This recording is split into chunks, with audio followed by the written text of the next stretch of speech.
I need to go through setting all this stuff up so I can release. Yeah. Um, yeah, that's the fun part. But that's why I love using David Walker, because he is so, it's like, I don't have to worry about it now because I know that if there are issues in it, he'll fix it. And he treats it like it's his song. Oh, we're nearly on. All right, let's do this.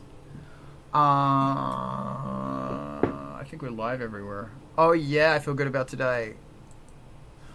Hello and welcome. It's Saturday morning or afternoon, depending on where you are. It's Art of Rock. This is brought to you. Firstly and foremost, I would like to thank the Tongva people. Thank you, Tongva people. I'm in Los Angeles and I acknowledge that I am on their land. Sincerely, I do. Secondly, join us every week here, Saturday morning, this time on ANGELSPIT'S Twitch, and we are going to make craziness happen because it's bloody awesome. So like our Twitch, and that's where we are. This is made possible with ANGELSPIT'S Patreon. Many of my supporters are here. And of course, if you're not a supporter, you're absolutely welcome. And I thank you so much because you're bloody awesome. Ivan just put a link to those tracks, I am assuming. I will not make them live though. ANGELSPIT'S new album, The Bastard Gods, is now available for pre-sale on BANDCAMP. It's there. And apparently, I'm getting the tapes like on Monday. I thought I'd be giving them in November, but yeah, I know, man. I get them on Monday. And I still can't release them until for a month, so I have to hold on to them. Go pre-order it there. The digitals will be dropped soon. If you're a Patreon supporter, you get a free copy of the free digital copy of the album because you fucking rock. If you want to hear some amazing music, right there, it's the Industrial Incisions playlist. A whole bunch of old bands and a whole bunch of new bands, and Ivan and Rezi, I just don't remember anymore if you sent it to me. If you want to hear some more, please send me a damn track so I can put it up there, and if I haven't. If you want to get more amazing music, follow MTV TV. Booyah! It's right there. That's their Twitch. Like that Twitch. And if you've got a video or you want to get involved, email them, and they're the best people in the world. They are the best people in the world, trust me. And they also have a Patreon, so go follow and like and subscribe to their Patreon because we got to keep them going. They are very, very, very important. This is the Art of Rock. I bid thee welcome. I would like to throw the floor open to Mr. Alex, who has an interesting question about trans-dimensional warp drives. Alex, go. So I was traveling through space the other day. I'm practicing with a small band and we're doing covers, and I brought up, I took my little mixing desk in order to amplify my vocals, which goes through a little monitor, and I tried to set up a reverb for myself. And I was like in the midst of things and the other people are waiting for me, and I struggled to get a good reverb sound to help myself to hear myself better, to have a feeling of the room, because I'm using like in-ear monitors, and being completely dry is kind of it's very difficult for me. So I was trying out different algorithms because this desk has only a few settings I can tweak. You can choose the type of reverb, like room, stage, and so on. Sometimes you can set a decay, and you can also set whether it's tuned for vocals or for instruments. And yeah, I struggled to get the right parameters, and it sounded all a bit wrong. I also tried delays, and they also didn't quite feel right, so if you have any pointers, I would be happy to hear them. Fantastic, man. Thank you. Rezi, I see your hand. Yes. I rehearsed with headphones on for a long time. Hundreds of rehearsals. I had spent a lot of time being the monitor mixer, who would be responsible for that, and also the singer at the same time, who can't hear what I'm doing because I'm also singing. So I feel you.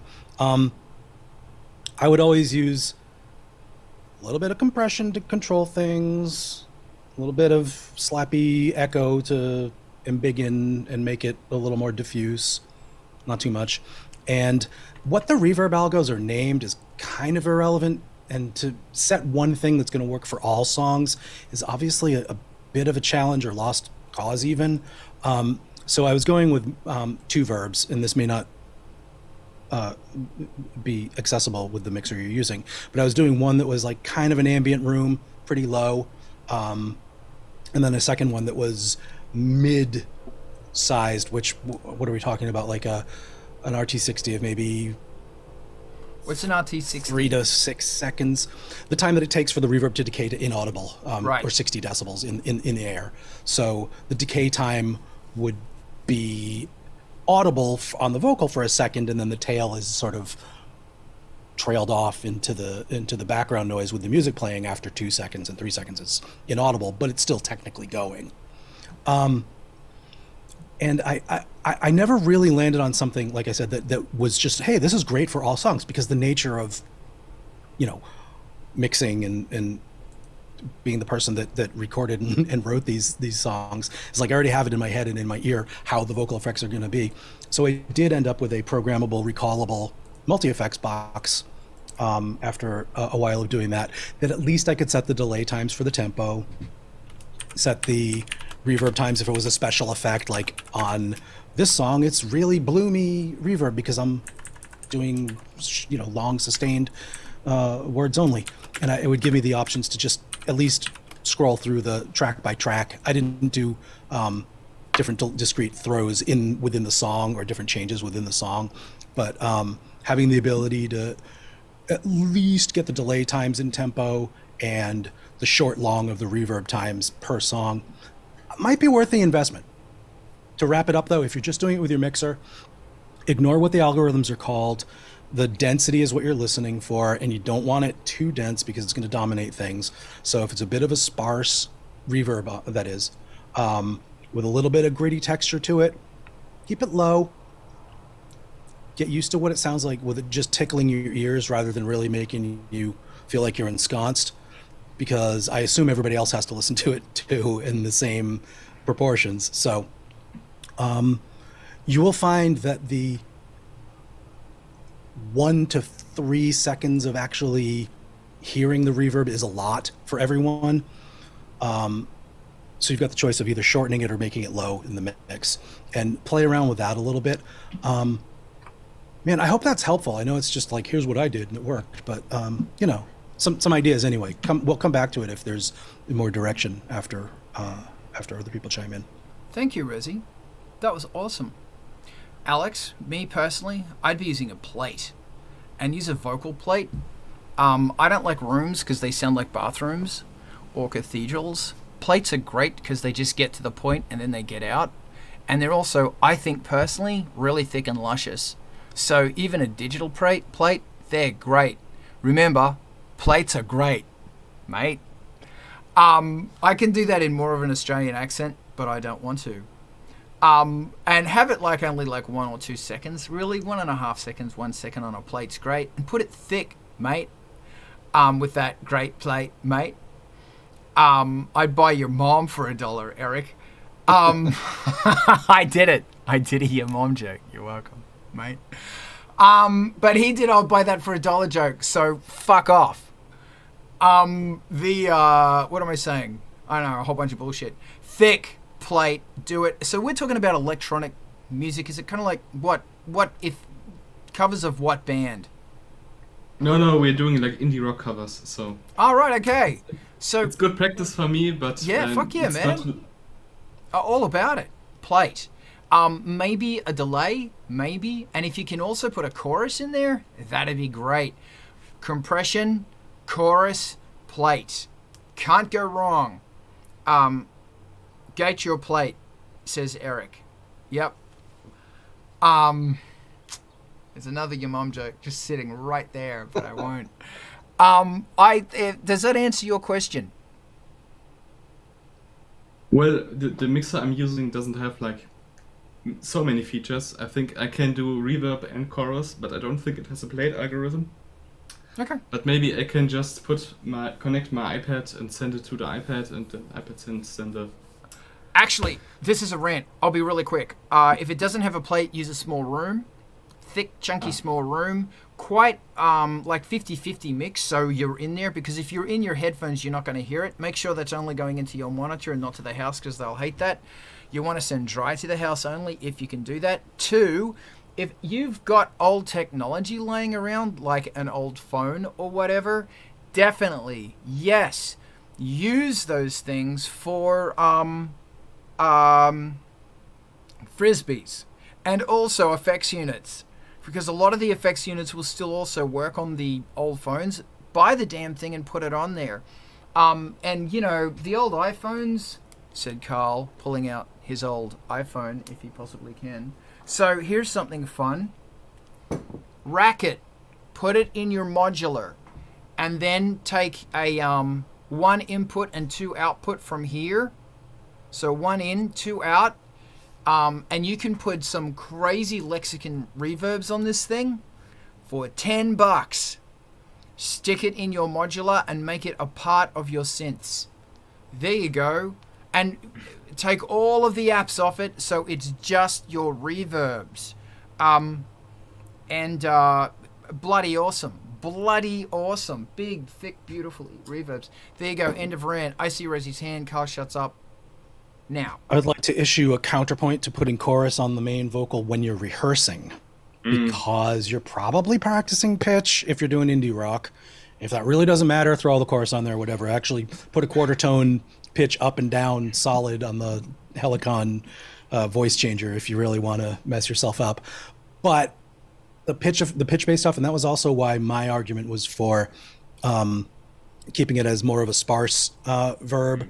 I like a rich, dense plate as much as the next person who's, you know, indulging their own vocal sound for obvious reasons, but keeping a little bit of it out of the way so that you can actually use it as your blanket, but also focus on what's actually coming out of your face muscles and coordinate that stuff. So you do have a little bit of a balancing act to operate there, I'm sure. And my vote is for slightly less dense reverbs for that reason. And also chorus gets a little bit dicey when you're trying to hear what pitch you're actually trying to sing, but oh yeah, I'll agree with that for sure. Does anybody else want to throw anything else in here? Because this is great. Yeah, Rezzy? I would also really enthusiastically underscore your comment about putting like your phone or iPad or spare device as your effects send. That is super good, and I didn't even think of it because honestly, last time I was doing this, I don't think I could really run an effects loop off a mixer to my phone. But the only one that you do have to keep in line and not as a send, hopefully, is a compressor. So if your channel has it and you can insert it just for a little bit of gain control, you're gonna, I mean, me personally, I'm gonna benefit from when I'm singing more quietly, still have it up, and then the rest is mic technique, you know, like when you're really belting, you can pull it away. But having a little bit of the gain control being imparted by something that's patched, not as a send, but as an insert on your channel so that you're hearing the full effect of the compressor. But verbs and delays and stuff, the processing latency imposed by whatever device you're using isn't nearly as much of a problem. But with things that are real time, like a compressor, where you're doing the original sound back, if you have any amount of latency in the send and you bring that back, you're going to get flanging or comb filtering from the processing delay and latency, and that's going to mess you up. So real-time compressor of some sort, it could be digital, and then any device for your multi-effects, for your verbs and delays, doesn't matter if it's got a little bit of processing latency in it. That's super cool. Alesis 3630. I had an Alesis quadriverb, and I sold it, and I regret it. Shouldn't have fucking sold it. Mine's a Ensoniq DP/4 Plus parallel effects processor. You've got an Ensonquai? Yeah, Those things are great. Yeah, it's trashy sounding by today's standards, but oh boy, the multi-effects and the routing and patchable stuff in there, yeah, it's really cool. They're good. Yeah, man, MIDI-verb 4. It's really funny. There's a real resurgence back to shitty reverbs. Because, like, 12-bit, 16-bit crap reverbs, I actually have one and I hate it. And I'm always, there's this new crap reverb that I should get. It's like, no, dude. You need one crap reverb, I think, and you can get it for like $100. Or get a software emulation of a crap reverb. You know, it's funny. I go, why don't I want a new crap reverb? I've got a computer full of emulations of crap reverbs. What's my problem? Alex, tell me what my problem is now. I think the reason why the crap reverbs of yesteryear are popular is because so many great songs have been written with them or recorded with them, and people know that sound and want to recreate it because they know it from all these great records. Yeah, that's a really good point. And plus, I will say that the there ain't no gate like a crappy 80s gate. Yeah, I've got that Roland. I know it's a Korg thing. Reverb. I was looking at a DP5 the other day and I went, I don't need this because I got several things in my rack to do the same thing. DP3s, DP5s, they're super cheap. Yes, I sold the Dep 3 because it's like I've already got a Dep 5, but the Dep 5 remains in my rack. And the vacuum fluorescent display, and yeah, there's a swirly, like, modulated reverb with the modulations in the reverb feedback loop on that thing. That's just nothing else exactly does that. So yeah, get a lot of mileage out of that thing. Good to know. Yeah, they've got that. When you hear like, it always adds really nice depth to have like crap reverb in there. But remember, if you don't have room or money or time for hardware, just get a software thing. Does anybody else want to talk about anything else? Because we're now kind of starting to talk about gear a little bit, and I like talking about gear. Or we could talk about something else that isn't depressing, like tax. Anyone? Ivan, our favorite pusher man. Go. Let's talk about gear. Okay, Ivan, if you insist. Okay, I gotta say, light pedal. This is an awesome reverb. Made in like Estonia or something like that. But like it uses a laser against the spring to do one version of like it does like 6 different kinds of reverbs in one unit. It's a pedal technically, and it sounds amazing. How many ins and outs, Ivan? It's one in, one out. It's mono out. Yeah. How many? Does it have CV control? It's a guitar pedal. It's a guitar pedal. It does have an expression in. All right, cool. And then I have an Alesis MIDI verb that I bought for like nothing. It's the MIDI verb 2. So it's about as 8-bit as one could possibly want and still have it be usable.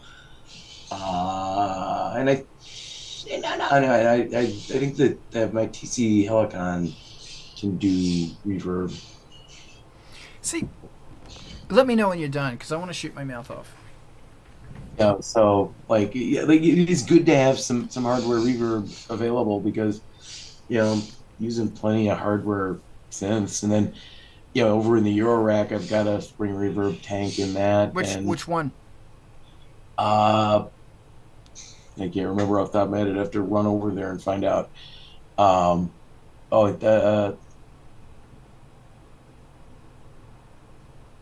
think it's is that Oh yeah, the 176. It's bloody great. Yeah, and I got the the big rack, so I got they've got a big tank buried in it, and it's kind of cool being able to just kind of smack the rack to like geek up the reverb for a bit. It makes it more fun. Smack the rack. Also, I get to slap things while I'm playing. Slap the rack. That's bloody great. Okay, thank you. First question to Raz. Can the DP5 control parameters with MIDI? Program changes, yes. Wet dry mix. Algorithms, no. Okay. I honestly, I think it's front panel only, but you can send MIDI program changes to it, absolutely, because I used to do that as a guitar effect. In my guitar effects rack, I'd have a MIDI program change switching through it. That's an interesting question. Let's look into it. Because you can't, no, I remember, that's the reason I didn't buy one. Because I was looking at the MIDI specs, and you can't do that shit on it. And also, it does not switch programs interpolated smoothly. It'll just jump to the next parameters. Okay. They'll leap, so it's gonna, yeah.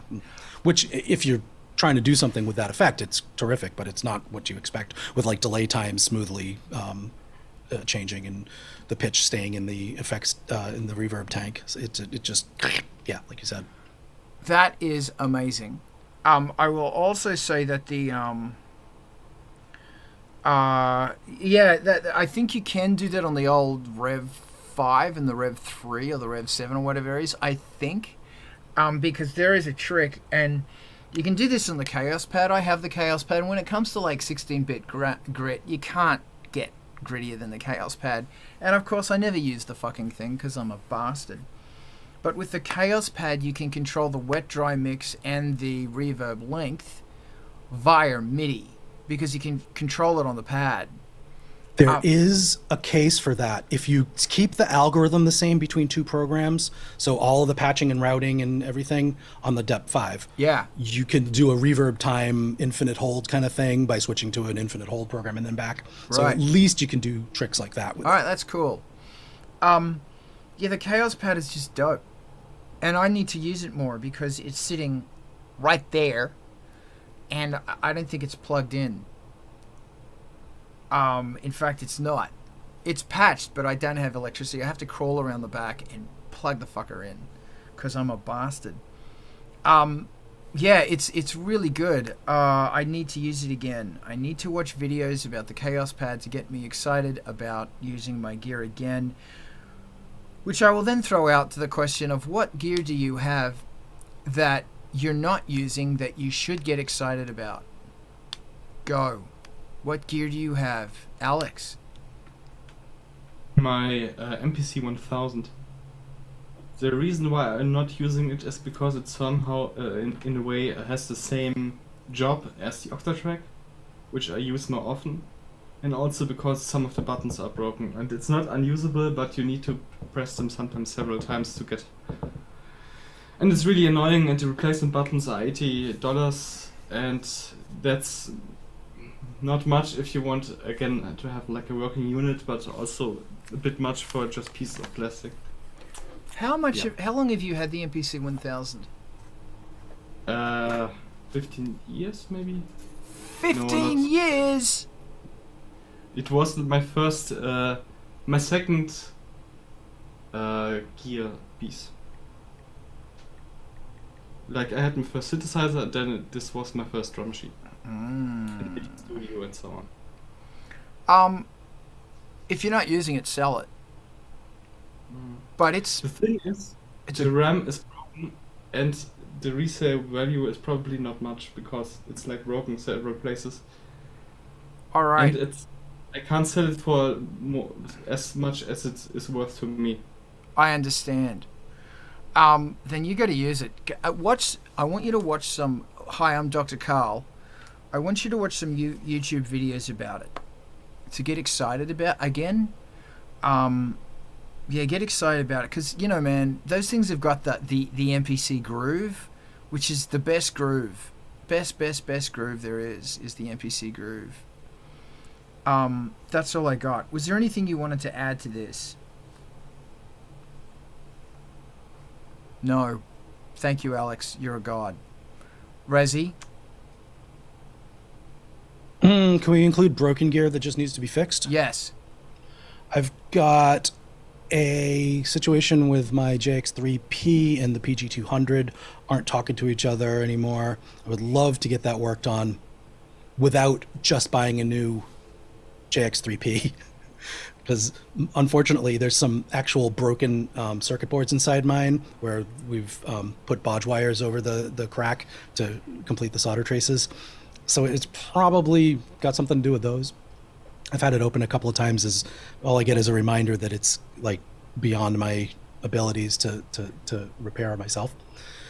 Well, so I want to get that worked on. The PG200 is the satellite knobby controller part, and having that is really the whole point of the thing. The presets are fine, and you can do a little bit of editing from the front panel, but it's just not as fun.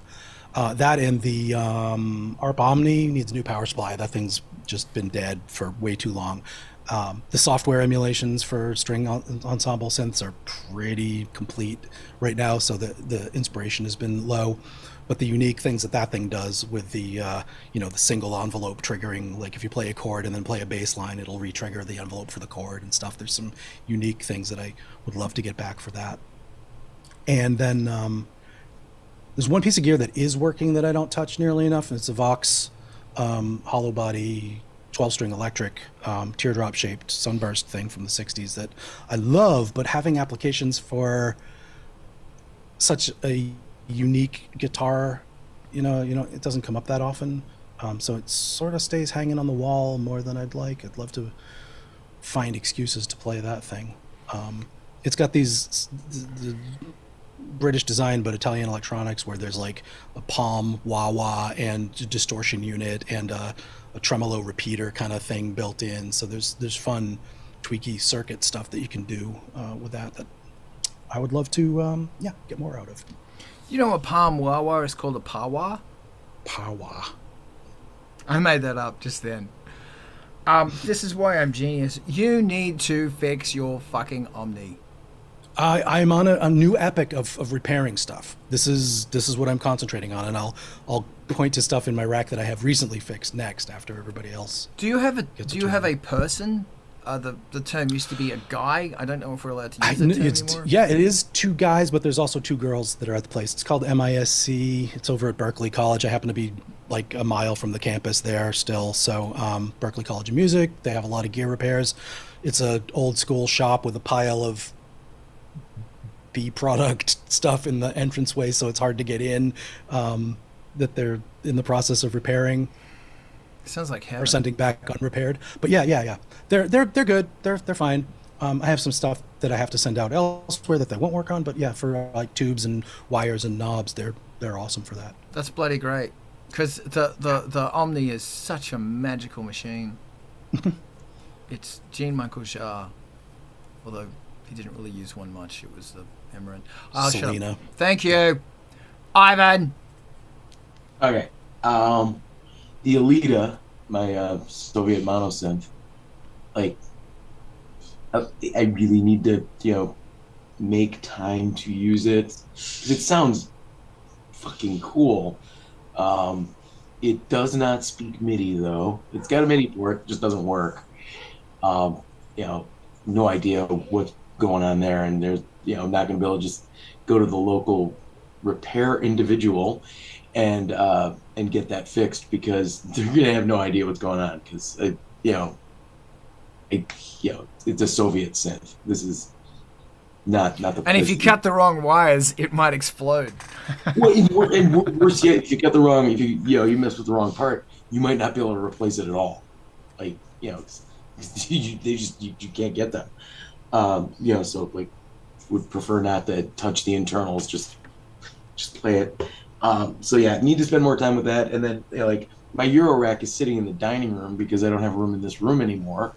And like that just hurts, because like I love my Euro rack. It's so wonderfully meditative to be able to just patch something together and see where it lands, and then sample that and use it like that. I love doing that. I really don't have a place to put it in here right now. Really means I need to get third floor finished, which is turning into a long pain in the ass. Is it too early to use that word? Yeah. You can say pain in the ass. Totally all right. Good. Oh, and then like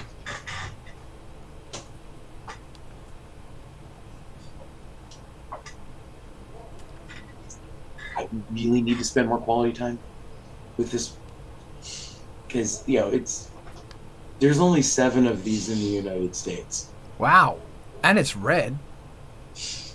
it's the Yamaha BBPH, the like Peter Hook Yamaha, and this thing sounds, it's just luscious. It's so fun to play. I don't spend enough time with it.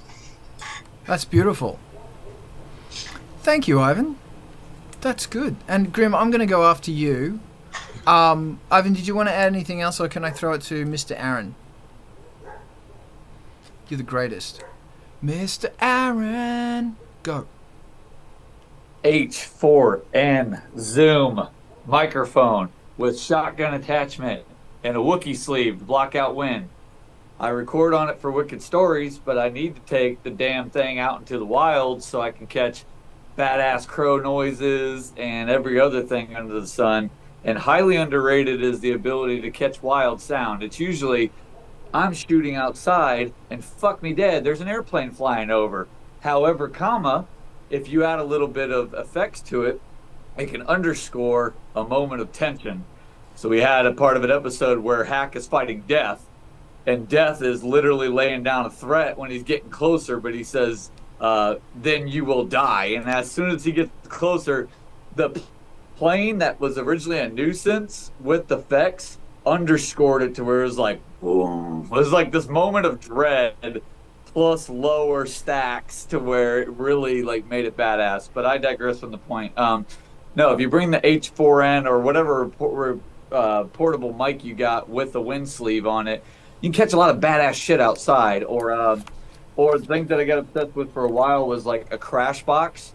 So you fill up an entire box just full of shit glass and whatever old glasses basically, and you tape the entire outsides of it and you bash it against the ground. So you get all kind of clinks and clanks and shuffle noises and all kind of weirdness that I'm sure if you threw some effects pedals, they'd be pretty epic. But on that note, handing it to you, Zoog, and Thank you. Partially puts you on the spot. When you were doing sound safaris and all that jazz, like you were outside Waco and you were talking about old dead power lines being like miles and miles and miles, and it was like an extended guitar string and like the wind threading through it. Have you used all those sound samples from when you were kind of bouncing around? They were really difficult to use because the cleaning up involved in them was terrifying. And so they got used a little bit, but nowhere near as much as I was hoping for. I have no idea what those sounds are now. If I was going to do that again, I would do it quite differently. I don't know how differently, but it would be different. Yeah. Because no, like even when you got like a pop guard, the fluffer of wind is impossible to get rid of. Like if it, and you want this long thing, you want a long thing, and also the tones it was producing were so low, like they were low things. Well, you got some of the factory noises in there, or maybe I'm remiss. It sounds like you got some of the clanging and banging and factory noises like on the product. Oh yeah, that was from shit being demolished, and I was lucky that I was there, so I could stick my recorder right there and record it. Yeah. But the there's always the thing about it is, like if I wanted to get like deep tones, I'll use the blaster beam now, and if I go on a sonic safari, I have to be really careful about noise around me. Sometimes it works, sometimes it doesn't work. Wind doesn't work. And also when cars and trucks go past, for me, it doesn't really work either. So it's, yeah, and also it's that the tail end of them's got to be clean, so it's a pain in the crutch. Yeah. Cool. Thank you for asking.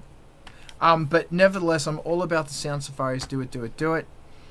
And if I could contribute to this quickly, I will say I have an Emax here. It works beautifully. The problem is the buttons are kind of I think they're dirty and a little bit janky, and all I have to do is pull the fucking thing out of the rack, which is there. I'm touching it right now. Clean the button thingies, because it's a real pain that, you know, you're programming it and then it makes a connection with the load thing and it loads, so you lose everything you just did. And it's so fucking aggravating because I fucking love Emacs, as everybody knows. And I've made myself a note. I'm really trying to get into the habit that after 6 p.m, stop working. Specifically, get off the web. And if you want to fix gear and if you want to muck around, do it then. Because for me anyway, after 6 p.m. is when I start doom scrolling or watching endless dumb shit on TV. And that's just not... I don't know, it's really weird. You know, you try and relax and then the next thing you know, you regret relaxing. Like, I didn't relax, I wasted time. There's a very big difference. I'm going to shut up now and throw this to Ivan. So the H4n, definitely a thing worth taking out in the wild. On 4th of July, I took it along to the fireworks and recorded the whole thing. Like, this setup where we go has a nice stand of very old growth trees in the background. So the reverb off of that, the tails of that are just forever. And it always ends up sounding amazing. And I managed to capture a lot of it. So, like I'm already going through it and it made a beautiful kick sound. There's going to be some snares coming out of this. Also, for fun, you take a chunk of interesting sounding, footage and then just dump that into Paul Stretch in Audacity and just drag it out and you see what kind of stuff appears in that, because it just keeps becoming more interesting. Totally worth the time. Once I've got I've got everything dragged out of the original recording and got everything broken down into samples, I will put together a sample pack. I'm excited to see that. That would be bloody awesome. Eric, hit me. I can relate to the trying to sit down and relax and watch something and getting distracted. What happens to me, and this happened last night, I was watching Annihilation for like the third time, that sci-fi film where they go into the shimmer. And every time I hear him say something cool or a sound effect, I just have to get my phone and start noting where to go and sample that out of the movie. And I can't get through a movie half the time because I'm trying to take notes on, what I want to do with that sound or how to go get it. And most of the time I don't even make it through the whole movie because I'm going and getting up and going and starting to work on capturing those sounds. Can I ask? Go ahead. Yeah, go ahead. Do you take soundscapes or do you take vocal things or both? It's both. Sometimes the soundscape is more kind of an accident of over-recording different parts. So what I do is I write the time signature down in the movie, what the words were they said or the sound that I want to capture. Because sometimes I might go back next day and not even hear the idea I had for it. The words are pretty easy. When they say something like everybody's going to die, I'm like, okay, I got to go sample that. And there was no music in the background. Perfect. So let me make that note. Or I'll over record it. And then all of a sudden there's this cool click or this cool emphasis, like what Aaron was saying, that you weren't planning for. You create a riser out of it or some kind of loop for percussion or something. And then maybe the original thing wasn't even the thing that stands out to me anymore. It's really curious. If I can build on this, sound design and stuff, I've always wanted to actually just... Like when I take a movie, I take the sound design parts, no vocals, just the atmosphere. And I've always wanted to create that for myself. Like, building sounds, just to build something like plinky plonky stuff that is creating this soundscape. I just think it's that Ice Planet stuff, it seemed like perfect. Like you could do a remix or something where like maybe imagine it transitioning through a spaceship and little bleeps and bloops and computer things, and then going back outside where the music is or something. I like it. I like that a lot.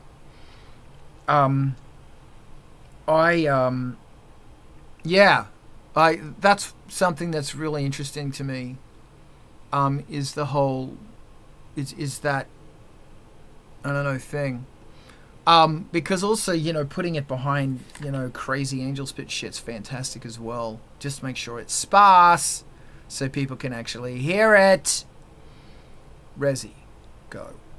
Yeah, I was gonna jump in on what you were saying with the line between just taking like the equivalent of a needle drop on somebody's pre-built ambient bed from a movie versus constructing those layers yourself. Like if you went out and recorded the servo motors from a 59 convertible or 68 maybe, or if you went out and recorded the humming of wind through wires and then combined them versus grabbing an entirely composed section of somebody else's work. I mean, every one of us here is more than capable of creating the same types of effects that Hollywood and other Hollywood is, effects makers do, and a lot of them use libraries, and a lot of the stuff that we've gone out with our own recorders ends up in those libraries, and they may use it, not necessarily ours, but that sort of chain of commands. And it's like the same as there's a time to grab a fully composed like groove or drum part or something and use that as your basis for your song, and there's a time to use presets because the synth just happened to power up with the exact sound that made your day at that moment. But the craft and time sync and pleasure of building your own sound beds out of smaller components that turn it into something truly unique and end up at a place that you were intentionally imagining and then creating, that's just super good. Yeah. Does anybody else want to jump in on this? I'm sorry, I'm just making notes to myself. Oh, Eric, go. All right, so building on what Raz was saying and what you were saying, Carl, is a lot of times it's more for inspiration, right? It's just to set the mood and get you there. And yeah, it's awesome. Every track we started making about a year ago has some kind of ambient bed in it that isn't obvious, or apparent to people. But we started laying down the sample and looping it so it wasn't full 16 bars. It was kind of off time and it wasn't, changing on the beat and stuff. So it was very ambient, add reverb to it and automating, cutting off the reverb on the breaks. That's how we started.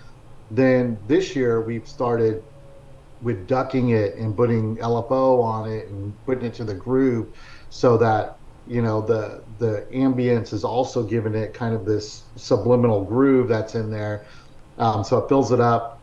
He fills up the space in a nice way that still keeps everything clean, but you also get a little groove out of it. And I was just working on a song yesterday and I'm like, let me turn this part way up and LFO it harder, and then he just goes it just sounds great, and, kind of get that bass out of there, and then started adding other effects.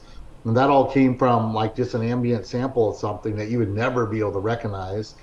And then the other thing we do is we'll take those random kind of ambient ones and with that have some clicks and pops and stuff in there, get a kind of a nice loop that has kind of a rhythm to it, move a few things around, then I'll start putting effects on it. I use FL Studio, so I use something called I can't remember the name of it, Gross Box. So you could put grooves into it, and so it kind of forces things on time, and you get this like just really cool groove that sometimes it can be predominant and be your main percussion, or it might be something that's just kind of, again, it's in the background that adds texture to the whole thing. Yeah, man, totally. Like that sort of thing's really exciting. Like, also, I'm all about building instruments, and I'm all about finding something like put a rubber band over a bowl and pluck it. It's fun stuff like that. That is I think for me, for some reason, I've lost the joy in doing that. I've lost the, this is what we are going to do. We're going to send, I'm going to let myself spend a day or the night or something creating sounds. And I've got a pile of junk that I found around the house, and I'm going to find out what sounds I can create from these things. Don't have to go out and buy anything. You can just build stuff. Then run it through your reverbs and your choruses and your distortions and your samplers and XYZ and make something. Because, you know, we're industrial musicians. This is what we do. And it's fun. I say celebrate it. Alex, talk to me. I also think it's really helpful to have like a palette of stuff you can draw on when you're writing a song, so you don't have to put the sound design hat on when you're in the midst of writing a song, because that can really decelerate you. Like you get stuck in things and maybe your creative spark isn't quite there yet. And I think if you separate sound design a bit from composition, not totally, but that you just have something you can draw on, so you don't have to. Sorry. So you can just Sample that. That makes song homework. yeah, get your things quickly. That can help a lot. I also was really inspired by the soundtrack of Silent Hill, which used what? a lot of Silent Hill. Oh, okay, cool. And 2000s video game series, and they used lots of sample CDs from Spectrasonics.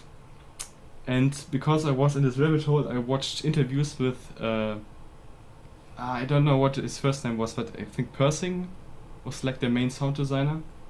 And he said he'd made like these ambiences with like multiple effects units and just giant feedback loops.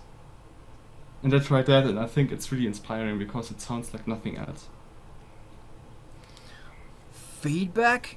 Thank you. Did you? Okay, thank you. So feedback is the most wonderful fucking thing. That if you have an opportunity to create feedback in such a way that you can push different frequencies and make different frequencies feedback and gently bring them up and gently bring them down, it is lovely. Because you're basically juggling sine waves and you're trying to control their chaos. And it's a mighty fine thing. Another fun thing to do is to run a signal through a graphic EQ. I may have mentioned this before, and play that graphic EQ. So as you're going, as the song's going along, and pads are fantastic for this, is pulling this bit out and boosting that bit. Then I'm going to pull that bit out and boost that bit. Then I'm going to pull all this stuff out and boost that bit. So the whole time it's just wavering around. It's just bloody great. Eric. Okay, I'm not muted, right? Okay. I forgot. I was going to do something about what Alex was saying. I forgot what he was talking about. Oh yeah, the movie, the soundtrack to Looper, with the Bruce Willis movie, time travel movie. The way the guy did the soundtrack for that is he recorded like all these elements from on the set. Like these guys have these like weird guns and stuff that they use, and it's like them moving the guns, and he took them in the studio and he made almost the entire soundtrack from those sounds that they sampled from on the set. There's almost no pre-created instruments or anything like that. It's pretty phenomenal. It's a lot of percussiveness, but very high impact stuff. Pretty cool. So there's a great behind the scenes video, probably on YouTube now, definitely on the Blu-ray, about it. Totally worth watching. That's awesome. Thank you, man. Cool. Rezi. I think it's nuts that location sound isn't that job. You know, like people do that once in a while, but by and large, Hollywood, if you're doing the location on set sound, you're there with your booms and lavs and wireless and your sound devices, expensive, you know, with porta brace and everything. not paying any attention to the stuff that's happening around there. Maybe you've got an assistant who's doing it. I don't know. I haven't been on enough sets to actually observe it happening. But I always thought that was like a thing that you got to do if you're hired to do sound while the stuff's happening.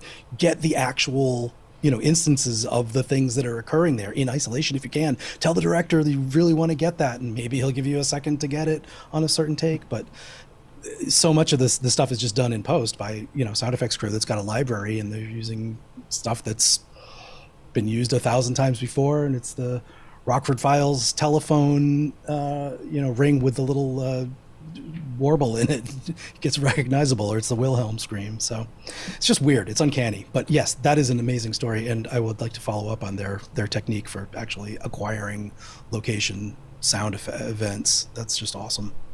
Thank you, man. It's not fake, Eric. It's all real. And Adam, welcome. It's good to see you. Grim, hit me with your realness.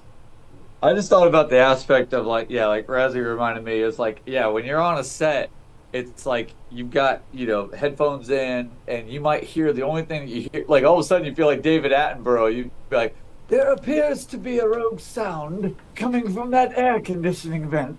It's like, but no one else notices. It's like, but in that light, you don't know until you've got that recorder out in the wild, you've got the headphones on, you're tapped in. It doesn't matter what 47 other people are doing in a square mile, but you've got a shotgun mic, or you've got, they might call it a Wookiee sleeve, but it's got like a fuzzy sleeve to help nix the wind component of it. But you might be like, there's a wicked fucking hum coming off of that power unit over there, and I'm going to go get it, Or there's a ting, ting, ting because there's a can rolling down the street. I'm going to go fucking get it.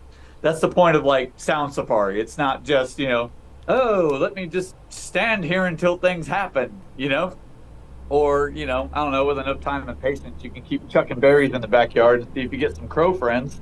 Then you can start bringing your mic out and be like, hey, man, give me some wicked crow noises, dude. Like, let's do this. Like, there's just a lot of shit that you don't realize, because to the naked ear, you might have noticed that, or it kind of gets buried in sub-layers. But once you've got the headphones on and the whole rig, and more specifically a shotgun mic, is very it's very poignant in the direction, hence the reason why a boom is always angled at such and such a distance, or you're always trying to get there's under booming and over booming, and if I'm talking in circles, forgive me, but if you look up just recording for scenes, it could help your music immensely, because directional positioning of the mic and the way that it's capturing sound is everything. So that could be a different take. If you always feel like you're bashing your head against the wall, being like, it could be something as simple as the damn mic placement, Because when you're trying to lay down good audio and badass vocal takes, you might be like getting distracted inadvertently by the way that the mic's positioned, but you could flip the mic to where it's an underboom setup and still get awesome results, or an overboom to where you could just lay it down, but you're not face forward with the microphone, you're not getting distracted. But all that to say, Sound Safaris are the shit, and mic positioning is everything. And just have fun with the shit, and put your headphones on, like I said, because you'll hear a whole different wealth of sound and things coming to you that you can tap and hone into. Fucking love it. I'm just putting a thing on here that was the looper. Thank you very much, Eric, for that one. Eric, talk to me. It was funny when Aaron was talking. It reminded me, I got to be on a low-budget horror movie set. The movie just came out a couple weeks ago. I got to die in the movie by a monster or an alien or something. You got killed? Yeah, I got killed. It was on my bucket list. What was it? Was there blood? Yeah, it was. It reached into my chest and like reached out my guts. And did you have to scream? They didn't record that part. I just was supposed to be like horrified, and. So I'll post it on Discord later. I'll send a link to the clip, but it's very short. It took all day to do it, but it was funny. This dog kept barking the whole time, and you could just see the guy with the headphones on getting so pissed off and like just sick of it. And then when that dog, like every time this one actor talked, the dog would bark. It was like the guy would not talk for an hour, no dog, but something about as soon as that guy started talking, that dog would bark, and that dog was probably like 100 feet away, someone's yard somewhere. And then eventually that dog stopped barking, and like we were making jokes about, oh, the monster went and got it or whatever. And then they started recording those guys' lines again that were messed up. Airplanes started flying over. It was just like you could just see that person going crazy.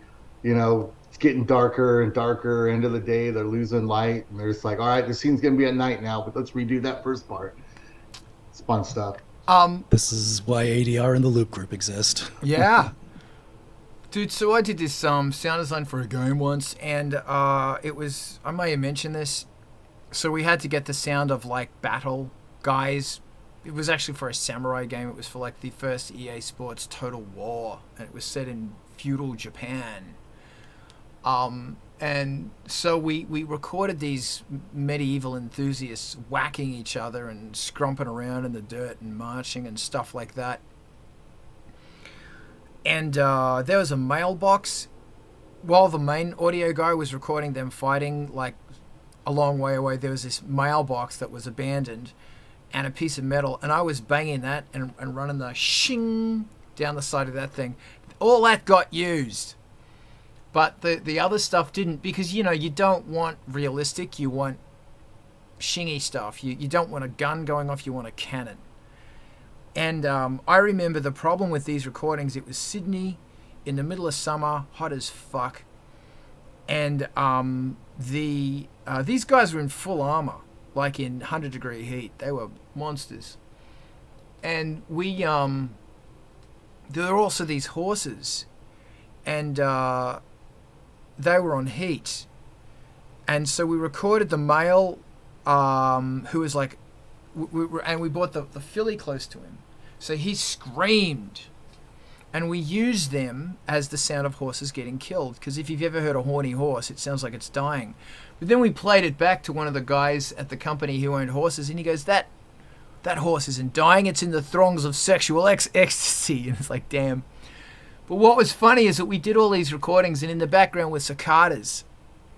Cicadas ringing and ringing and ringing. So we spent so much time filtering out the fucking cicadas, and we delivered it and everything was fine. And then the last assignment was, we need to make background sounds. Like, we spent days getting rid of these fucking cicadas, and the background sounds needed to be predominantly the insect life that was indigenous to medieval Japan, which was cicadas. It's like, really? Anyway, there you go. The irony too is like everything that you don't think about because you just appreciate it as the viewer. They're like, everything makes sound. If a guy touches the watch on his wrist, it has to fucking make a sound. If he's walking on the ground, even though it would seem like it's muffled, it has to make sound. Okay. And then you're like, the sand has to fucking make sound too. And everybody's like, yeah, because otherwise, people can't suspend their disbelief. Well, there's wet sound and dry sound. If I can just jump in really quickly, Lord of the Rings is insane. And Erica, hold on, I'll just throw to you in a minute. The battle for Helm's Deep in Two Towers is still one of the most incredible pieces of sound design ever, because there's like 10,000 beings, 10,000 things in the sound that you can hear. 10,000 of them. But they focus in on certain sounds, like the sound of the Orokai marching towards them, the sound of the strings on the bow, and then the sound of rain on their armor. And then as those sounds come in, the other ones fade out. They go back down to like the non-hero level.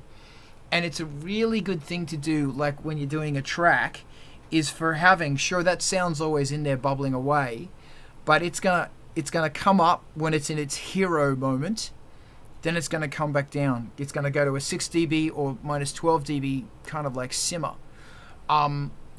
Boom. Eric, hit me. Another thing that surprised me being on the set, I think it was the first time we're on a set, it was like a bigger budget movie.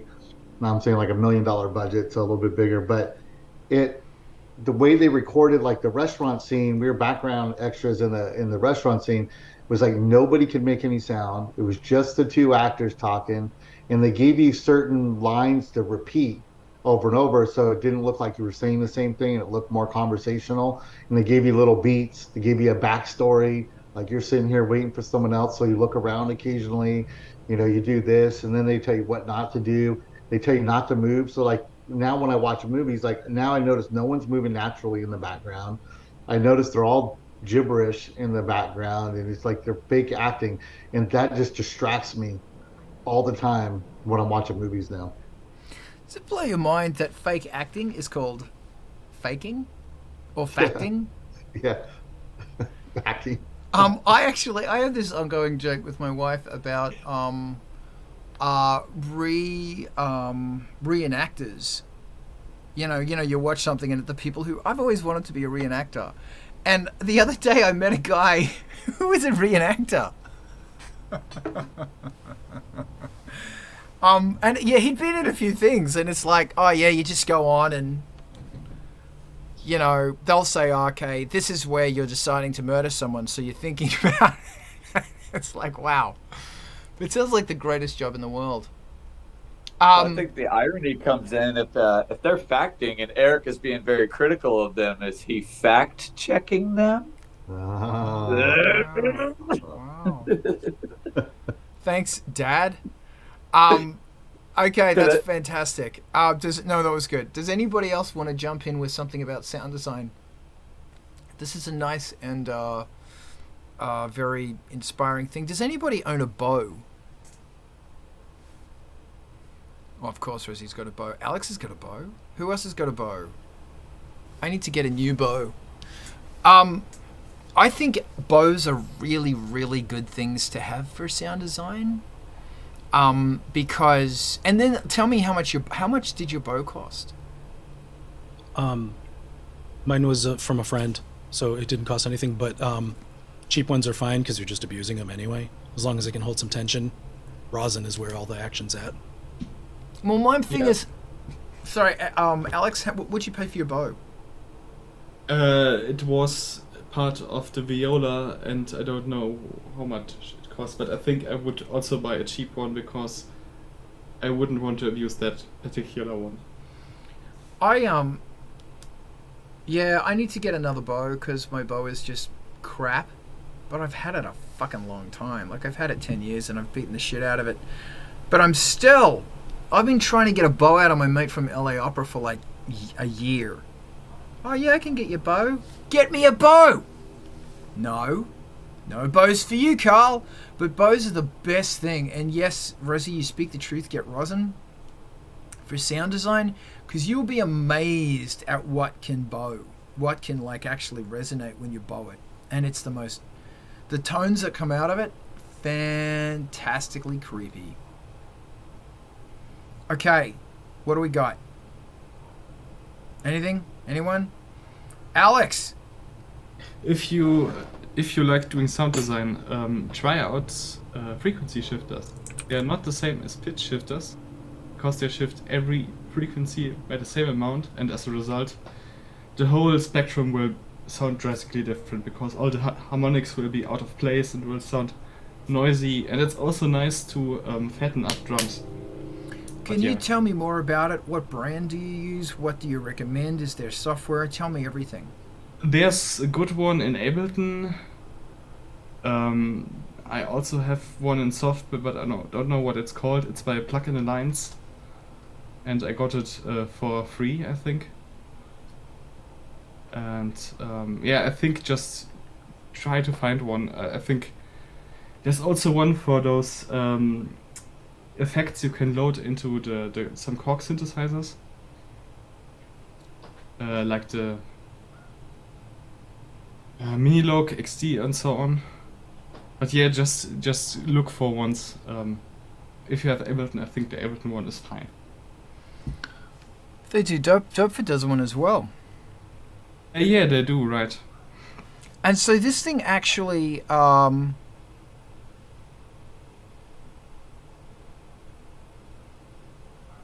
wow.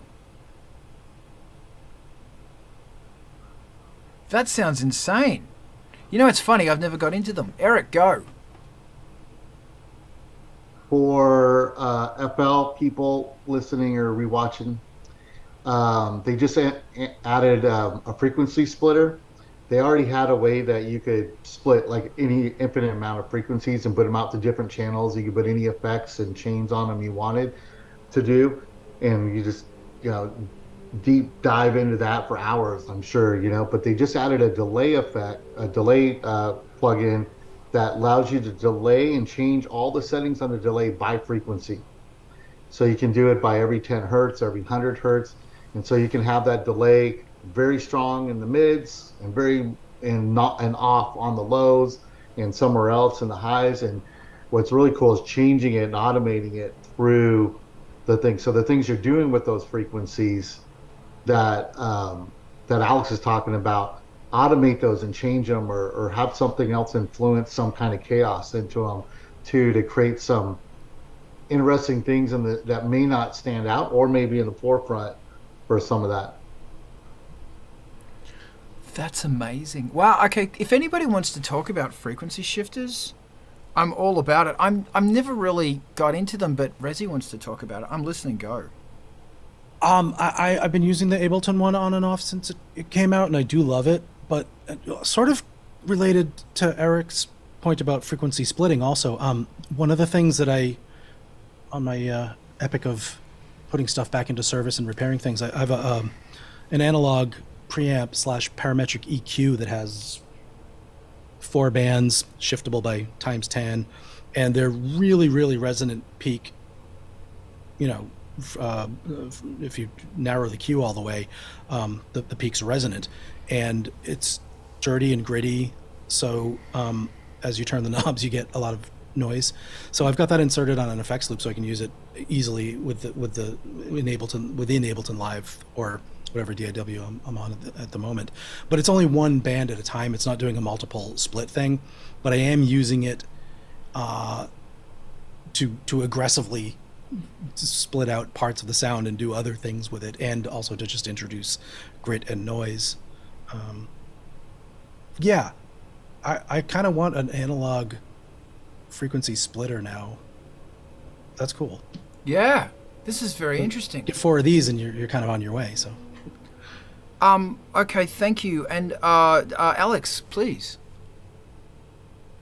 So for frequency shifters, you have to realize that, or like one of the downsides is that it gets inharmonic really fast because you're just shifting by various amounts and you destroy the whole relation between the overtones. So a way to deal with that is either to accept that or just use stuff with low overtones, or to just shift with a very low amount so you get just subtle phasing and then mix that with the original signal. And I think if you want to do frequency splitting in analog, you can just use a filter and an inverter and then clever phase cancel out stuff. And I don't know how in particular you have to patch it, but it shouldn't be too hard to patch it with a filter, an inverter, and a mixer. Okay. Instrument rack, 4 filters, high peaks, cuts, boom, you're there. That's awesome. So, and normally these things are okay. I'm still learning. Eric, what you got? Sidechain and ducking by frequency. I don't know how many of you guys do this. Like typically sidechaining or ducking, I'm saying them interchangeably. So using the kick drum to sidechain the bass to get that, rhythm that's in all the dance songs. A lot of people do it by volume, but you could do it by frequency as well, so you can maintain that mid or that high of the transient and get rid of that muddled low and get some of that boom, boom, boom still in there without impacting the volume of the mids or the higher frequencies. I might be interesting, and haven't tried this, to trigger a frequency shift doing the same thing, where maybe it's bouncing that frequency around by ducking, like maybe having the kick control that or something else. Also, it doesn't have to be just kick and bass. one way to get vocals to sit nice into an instrumental track, especially if they're recorded separately, is you can sidechain the whole entire vocal against the whole entire track and get that frequencies to kind of duck down a little bit where the vocals are not competing with them, and then come back up in a natural way.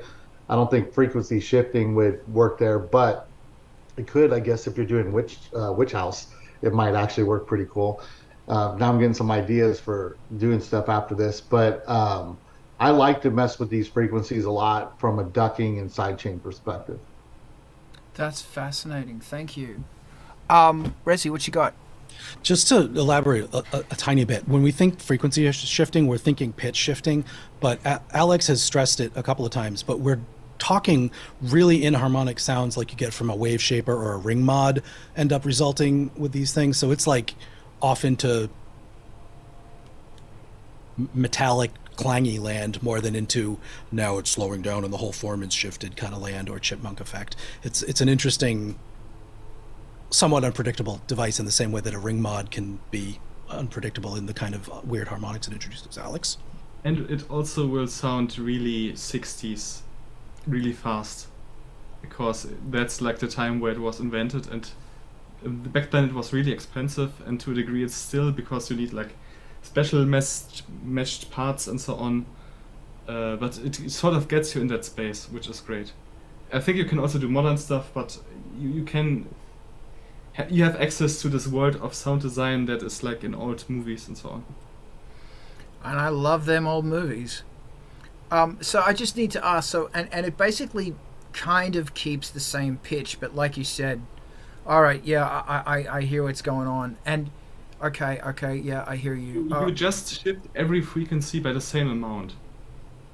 Like a pitch shifter would shift maybe your fundamental by 100 hertz, the next harmonic by 200 hertz, and so on, so that the whole harmonic series will be intact.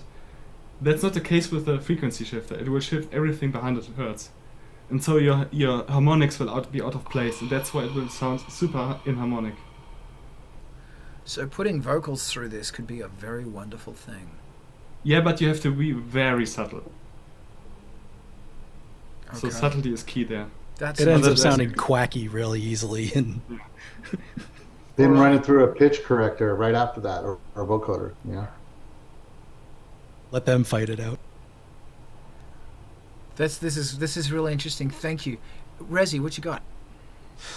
Since we mentioned, Eric mentioned doing selective ducking and sidechain volume changes. I happen to have removed a lot of those effects from a few things that I've worked on lately, and really embraced the compositional layers of a kick drum and a bass guitar or bass synth at the same time are their own event. And if you get them sort of just composed correctly and mixed in proportions, the 52 milliseconds where the kick drum is significant and the 150 milliseconds of the bass create an event of its own. And if they stack right, you may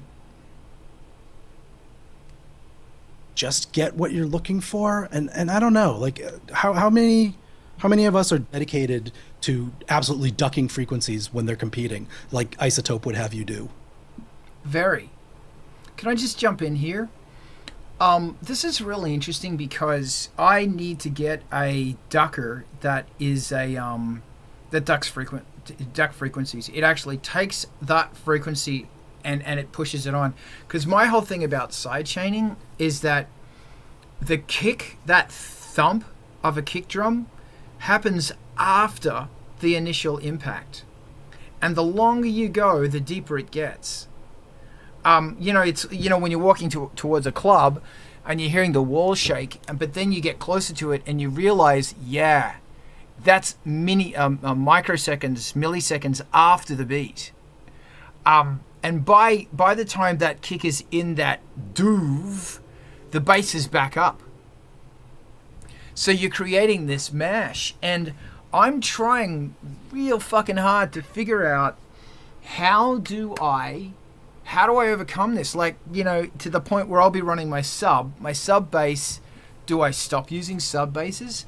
Maybe I fucking should stop using sub bass. I'm running my sub bass through a whole bunch of bullshit here on the module. I'm putting it the modular, and I'm sending it a trigger whenever the kick's firing.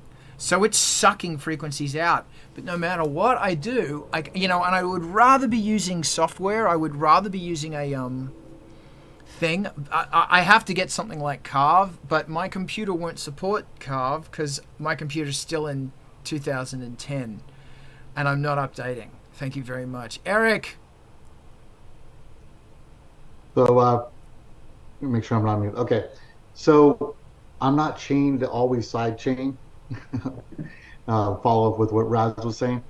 I did find, like, once I figured it out, like a while back, if I set up a template and I started every time, then I started to lose kind of creative, juice. It's like, oh, okay, got it. I can get that beat down, 4 on the floor, we're good to go.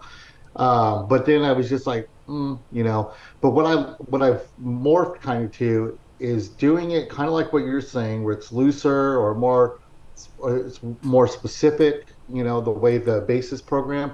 One thing Carl made me realize a long time ago, it was probably through one of these, or it could just been talking, was, don't always put that first bass note in there, especially like on the third bar, and so I started experimenting with that. So I would start the track out with the bass line, boom, first bar, whatever, third, no, third, two more.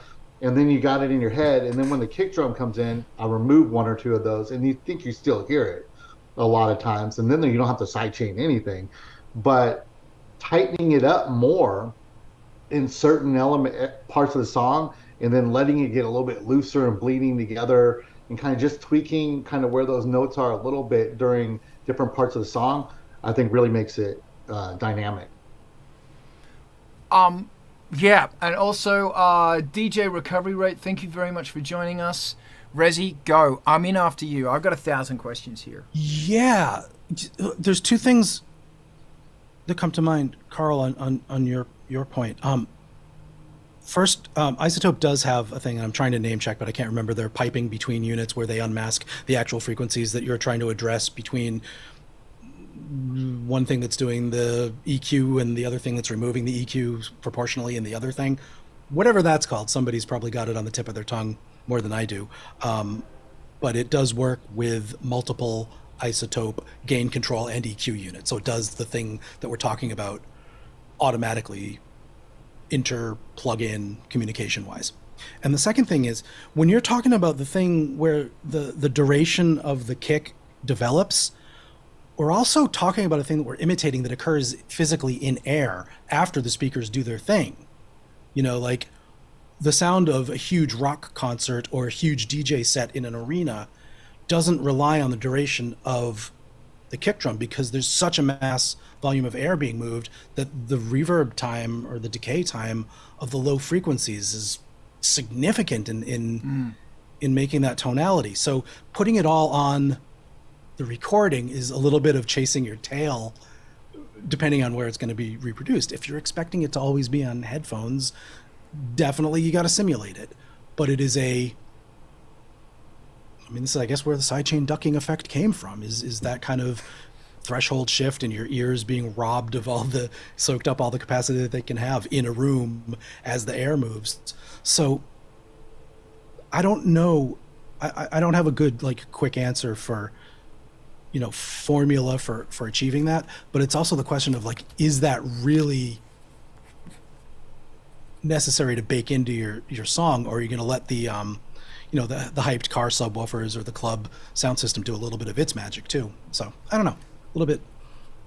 Thank you. To think about. And that's another reason that I have to use a mastering guy like David Walker, because I don't have the speakers. I don't have all of this shit David does, and he's got the know-how, and he can clean up those fucking subs and make them mono.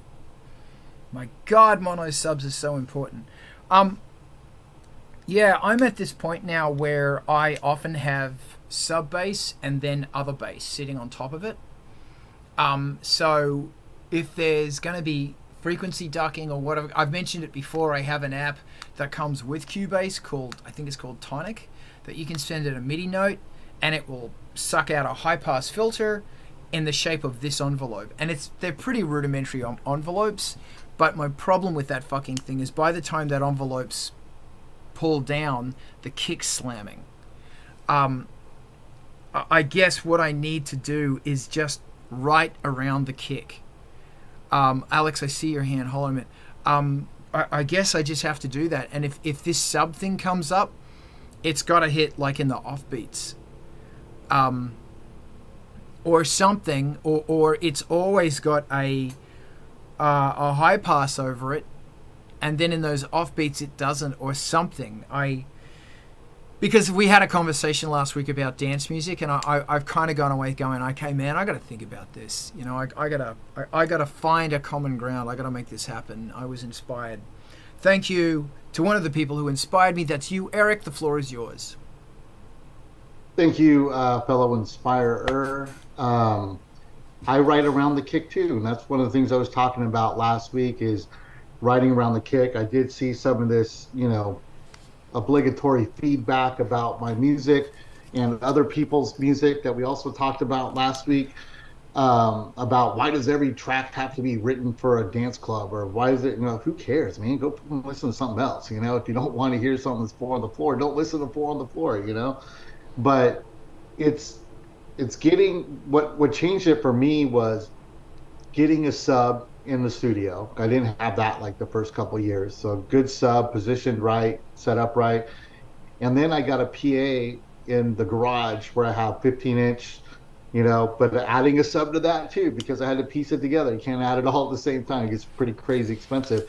But now I'm going to add a second sub because I want to test between them because they have different latencies and timing. My brother works in the other half of Springfield, and he works in a theater, not an opera house, as cool as that, but in a theater, and it holds like 900 people. So he has all these apps on his phones, and we'll go to a club.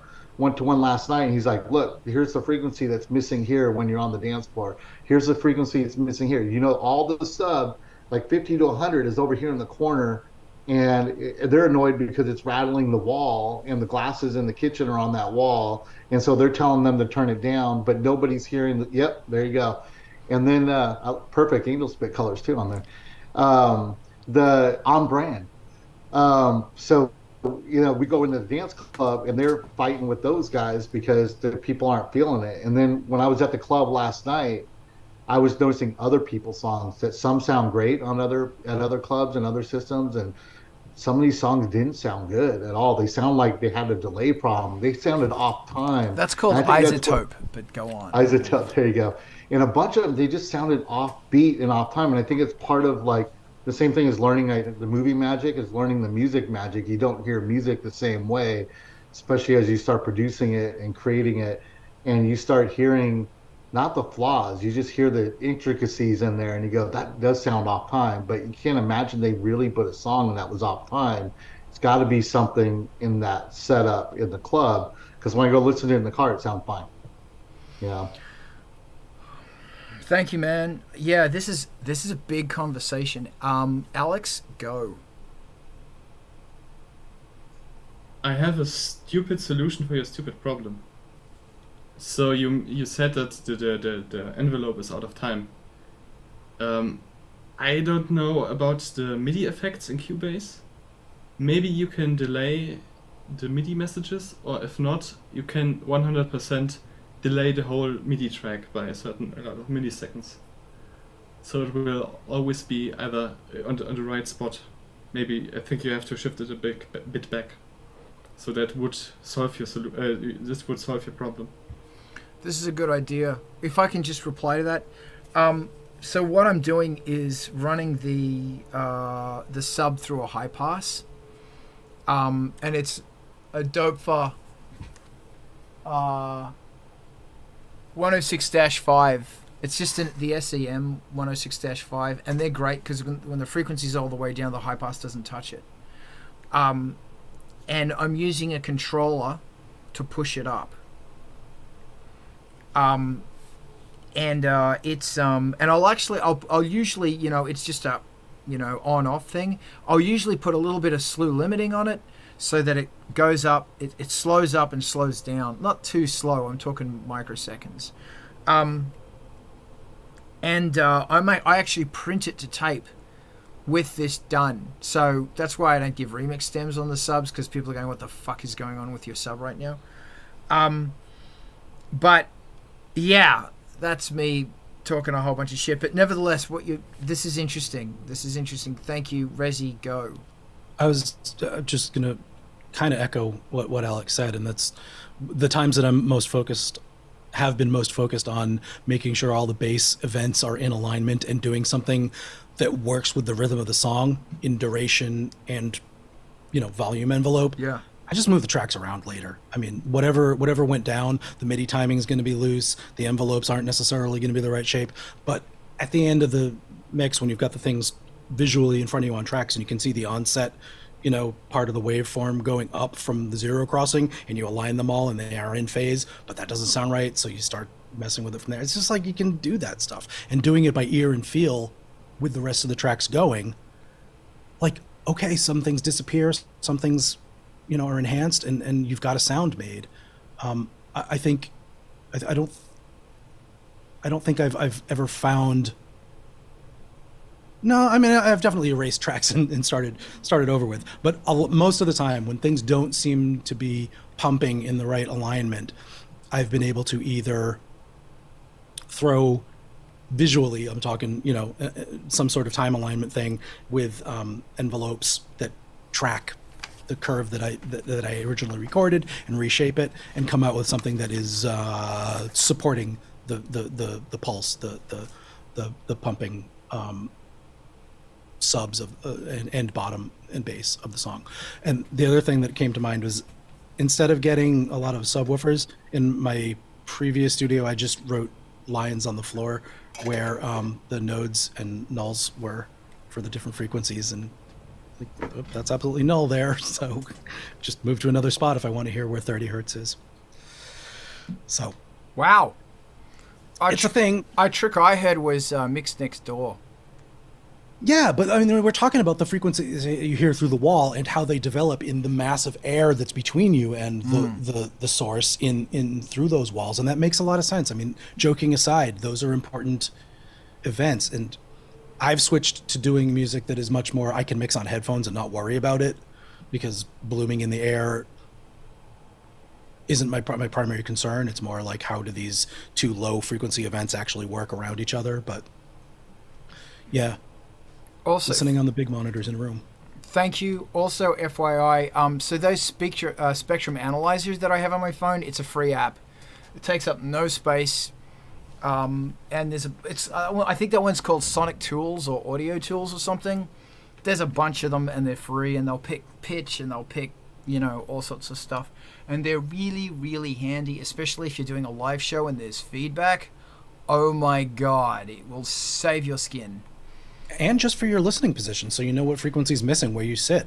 Like, okay, I can't hear 30 here, but I can hear it a lot here. Yeah, that's very relevant. And also, if you can get access to like one of those ear training things that goes 100 cycles, 200 cycles, ooh, that was totally wrong, but you know what I mean? And if you could just like once a week have a listen to them, you will be amazed at how fast your brain starts picking that shit up. This is a good conversation, and I thank you. Does anybody want to throw into anything into the delicious pie right now?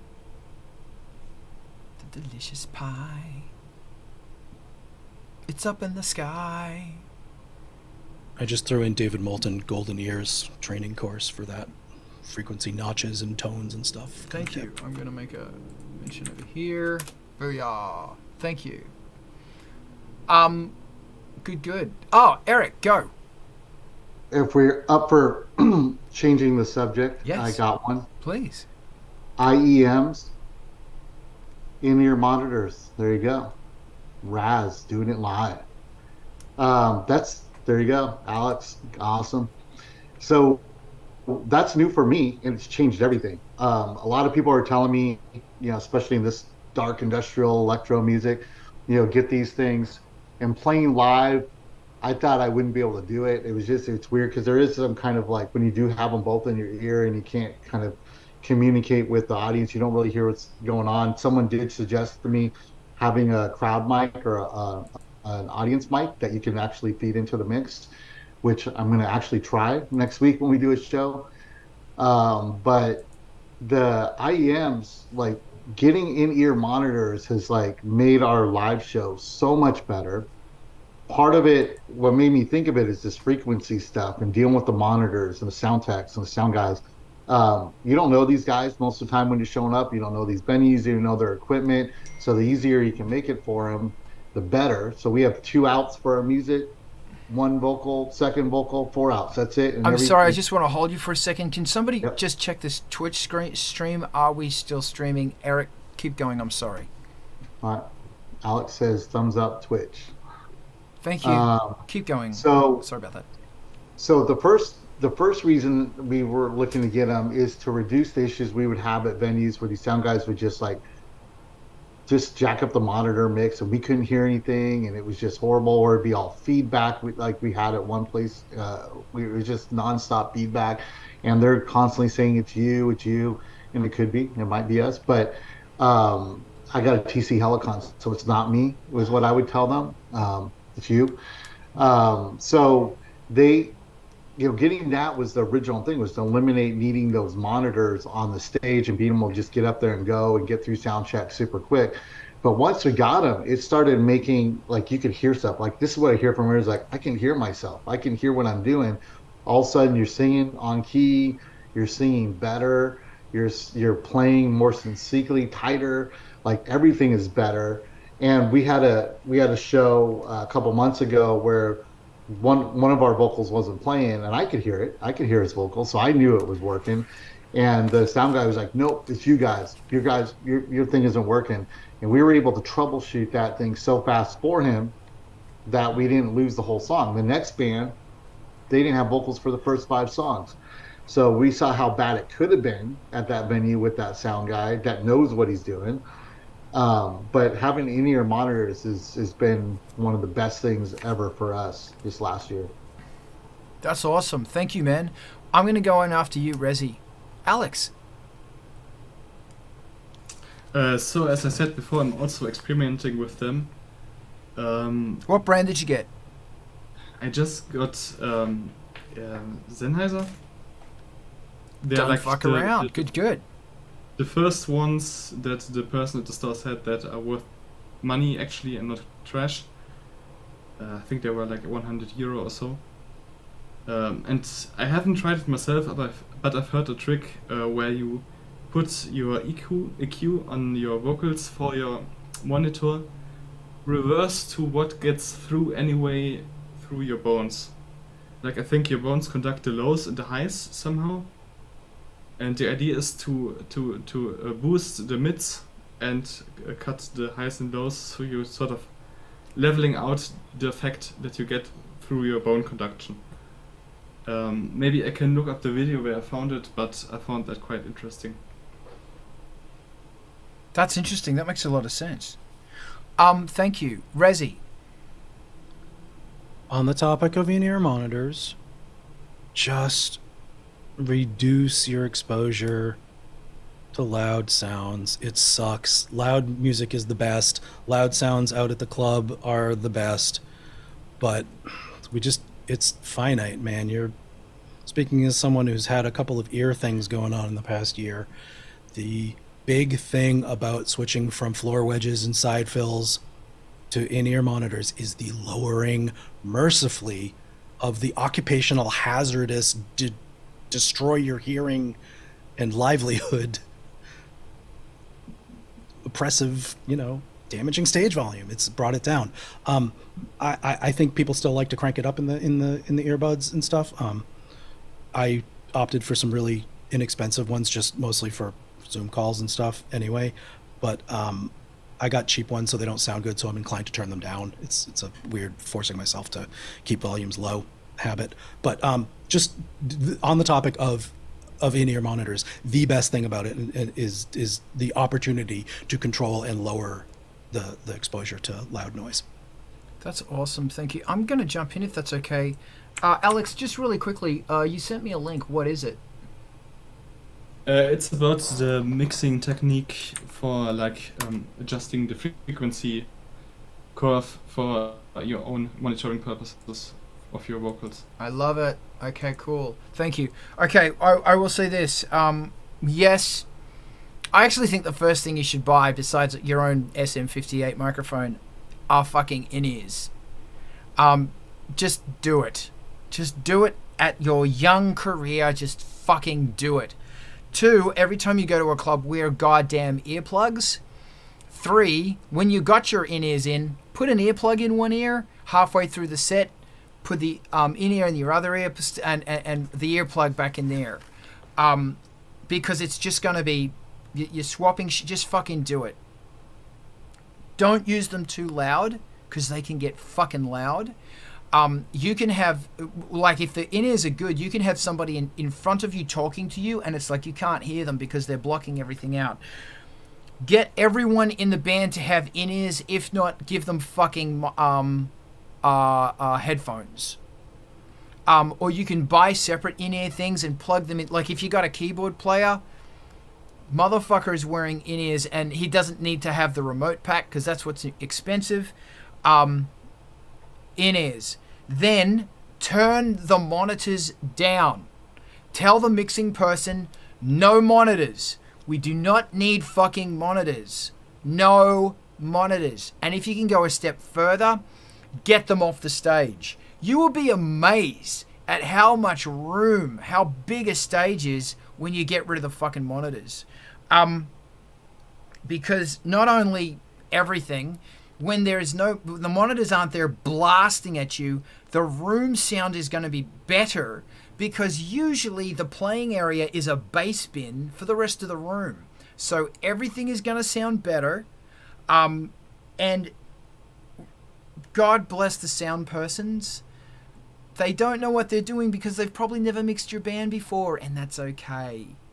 But when you are controlling, like Eric said, if you're controlling your mix, the show's going to go on. You don't care. The audience doesn't know, so everything's okay. That's the thing about in-ears. Everything gets fixed because everything's okay.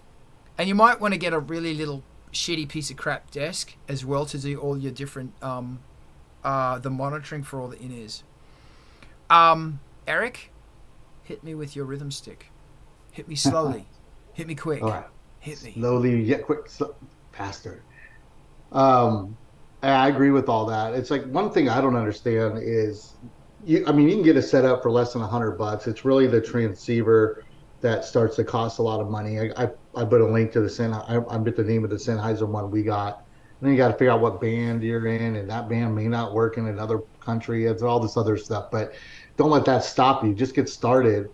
We did create our own rig because we don't want the sound coming to our in-ears from anybody that we don't know. So I control all the sound that goes to our in-ears from the stage. So I have a Soundcraft or Stagecraft, I don't know what it's called, 16-channel mixer that we use, and one of the outs of the auxiliaries goes to the in-ears. So I control everything. There's nothing the sound guy can do to send feedback or anything back to us.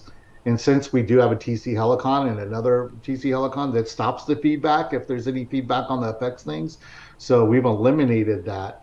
And we've also noticed that the tighter they fit, Raz, the lower the volume we can get away with, and immediately we wanted more volume in them, and we started bringing down the volume. It's just like, it was a different experience, and I think it will save our ears a lot longer. Totally agree with the earplugs that Zug was talking about, and while he was talking about, I started looking up getting earplugs with logos on it so I could sell them at shows for $1 or $2. So I probably will do that today.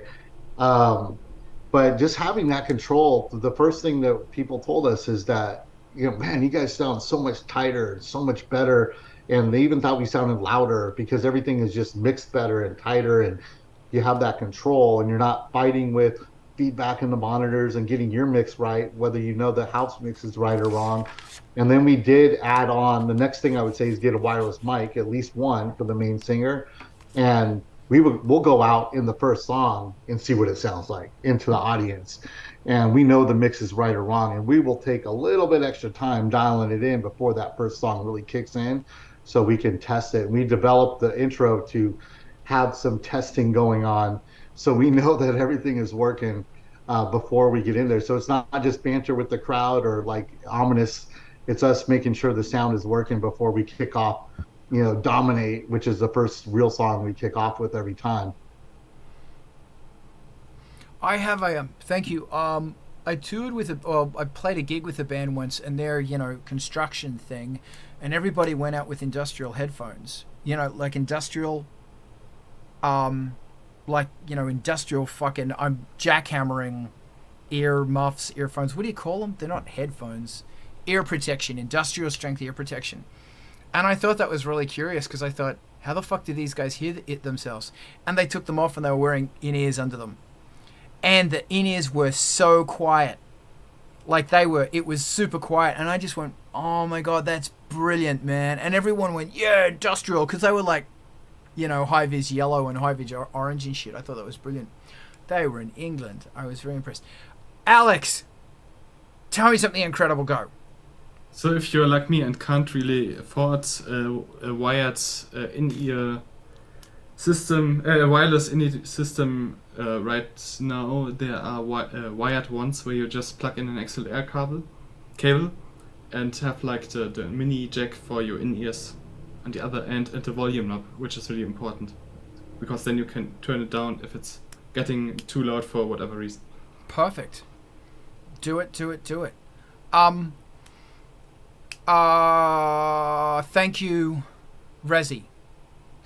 I wish there was a way to feel like I could actually communicate how much 10 years later self you is going to thank you for just jealously guarding your capacity to hear all the frequencies at similar volumes. But you will, and there will be a point when you see your audiogram chart start dipping into the shaded zone where there's a different thing other than good written next to the line, and you will lament, and that sucks. And the later in your career and life that happens, the better. And we've talked about the lowering of stage volume, and if you don't happen to have everybody in the band on in-ears, you're gonna acclimate. If you just put in the foam things that the bar has for free in a bowl in your ear canals and start complaining about, I can't hear the articulation of the castanets and hi-hats, then you probably haven't given it enough time. It's gonna, your perception is gonna shift enough so that you'll start being able to pay back attention to those things that sounded like they went away. The overpowering bass is gonna be a bit of an issue, but you will, acclimate to the sound curve presented by the things in your ear canal, and anything's going to knock that down by a good 22 dB, just to give your ears a fighting chance to not get destroyed during the show. It can be literally the difference between the dangerous threshold where you can't spend a half hour listening to it into the okay threshold where you could spend a half hour, 50 minutes listening to your own stuff. But the main thing is just get those earplugs in early, acclimate to them, and carry on with your set because you rehearsed it and you know it, and you don't need to hear the, how much rosin is on the violinist's bow behind you. You'll get through it with your protection in if you don't have a perfect situation, rather than having them crank the floor wedges and let that all hit your ears. Just put the earplugs in. That's all. A nice safety message of use protection at all times. There it is. Totally agree. My thing about not being able to hear the castanets and the hi-hats and the bass is kind of a bit loud is fucking get over it. Because you can do it now when you've got earplugs in, or you can do it in 10 years when you don't have earplugs. The choice is yours.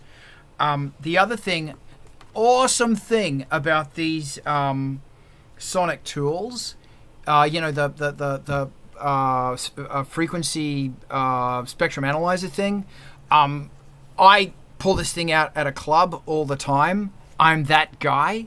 And not only am I going, wow, this mix is shit, but I'm also going, that volume level, I can take my earplugs out for this song. at that volume. And then they're going back in. Yep. And then I'm going to leave it in for another half an hour or an hour.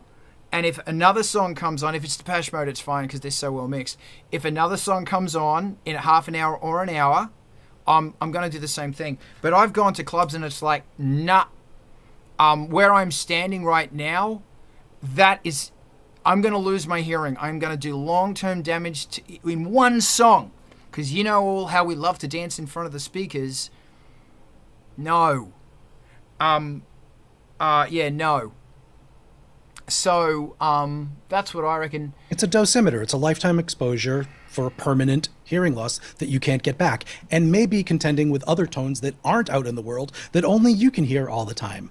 It's a dosimeter of, like you would use with radiation exposure. Yeah. You know, you can only do so much, and then it's going to wreck you. Yeah. Actually, think of it like that. I like that. Think of it like it's radiation. That loud sound is radiation for your ears. And once they're poisoned, they are diminished for the rest of your life. The amount of times I have had this conversation with younger people at goth clubs, like I now take a container full, you know, a little pack of foam plugs, and I say, put these fucking things in. No, they don't get it. But hey, I was youth of today once too, but I wore earplugs. Anyway, I did that like a fucking grandpa, you'll notice. But no, seriously, wear earplugs, you bastards. We're kind of getting rid of to the time that we zoom on over Red to MTV TV because it's the best. Does anybody want to throw in something fast and fantastic? Radiation in your ears. I like that a lot, actually. Thank you, Eric. Does anybody else want to throw anything else in, or are we going to raid? Resi, go! Got a pair of new compressors, LA2A clones. How much? Teletronics. 5 something each. 1,000 each or 100 each? No, 500. Yeah, about 6,000 each. Yeah, you don't know with compressors, man. Compressors are like modulus. They freak the fuck out. I know a guy who spent $5,000 on a compressor. Absolutely. The originals, if you got a pair of Teletronics, would probably be in that range. This is a clone, and it's like it's a half rack size thing, though. So these top two guys there are now my opto compressors. They are tube amplification into a little light source in a box, and that's like an electroluminescent panel, and that glows brightly as the sound gets louder. And then there's a little opto resistor on the other side attached to the amplification control, and that's how they work. That's how they generate their curve, and that's how they make the nice transparent compression thing. And they have big glowy VU meters, and I'm quite happy with them so far. Bass, vocals, that's all I've used them for so far, but they're normaled into my rig, and I'm actually shaving off about a half a dB when I talk this loudly right now on one of them. So wow, fun new toys. That's fun. Thank you so much. Eric? First of all, Razzie, nice Elgato skills there with the camera angle. That was very pro. I like that. Yes. I noticed that. I remember many conversations with Carl at the beginning of 2020 going live with all those camera angles he was trying to put into his live thing. Things like that didn't exist yet. I got the new FL Key 49 from Novation. It's a MIDI controller, and I got this because it has knobs and keypads and sliders on it, so I can experiment today. It's what I plan on doing, using my DAW with the hardware headless to a certain degree. And there's no manuals for it. There's no online videos for it, and there's nobody reviewed it yet. So I'm in the dark 100% on this thing. We'll see how it goes. Bloody awesome, mate. Thank you so much, Aaron, and then I'm getting us out of here. Aaron, go. Well, hey, I think I'm pretty damn good at segueing. So, selfless, shameless plug, whatever the fuck you want to call it. The replay for MTV TV's coming up. I put a shitload of work into the Erebus music video, so I hope that if you haven't seen it, you'll enjoy it. There's a lot of practical effects. There is an absolute sonic hellscape crafted by Zug Von Rock that kicks ass and takes names. and vocals from Bet Noir. So if you haven't experienced Wicked Stories from the Deadlands in any capacity for any reason, check it out, because I think it came together really fucking well, and I filmed the damn thing in my garage. So Awesome. And can you do me a favor? Can you email me a short blurb, the Spotify URL, and the hashtags? Because I have to put it onto Industrial Incisions playlist, and I also want to pimp that. If you email me, I will remember to do it. Please, please, please do that for me now. You're the fucking best. And I also want to pimp it here. This is Art of Rock. Please, that's ANGELSPIT'S Twitch right there. Join us on ANGELSPIT'S Twitch. This has all been done with ANGELSPIT'S Patreon. Fucking thank you. And also, everybody who backed the Kickstarter, thank you. Please, fill out the surveys. Do you want to hear something funny? Everybody who didn't fill out the survey is on Patreon. Every single one. I love you. Please go fill, because I got to get your t-shirt sizes. I have to order it on Monday. And I got to know what I'm doing, but that's family and it's okay. The new album is now on BANDCAMP. I'm very proud of it. It will fuck with your face quite hardcore. And like I said, the Industrial Incisions playlist, this is awesome music that you need to know about. And there is more awesome music right here on MTV TV. That's where we're going to right now. We're going to raid on over.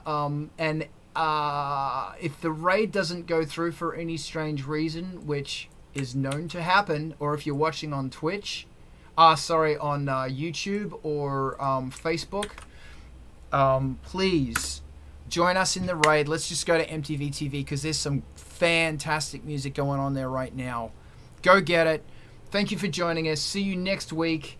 DJ Recovery Rate, thank you for joining us. You guys rock. See you next week. Bye. Bye. Bye. Bye.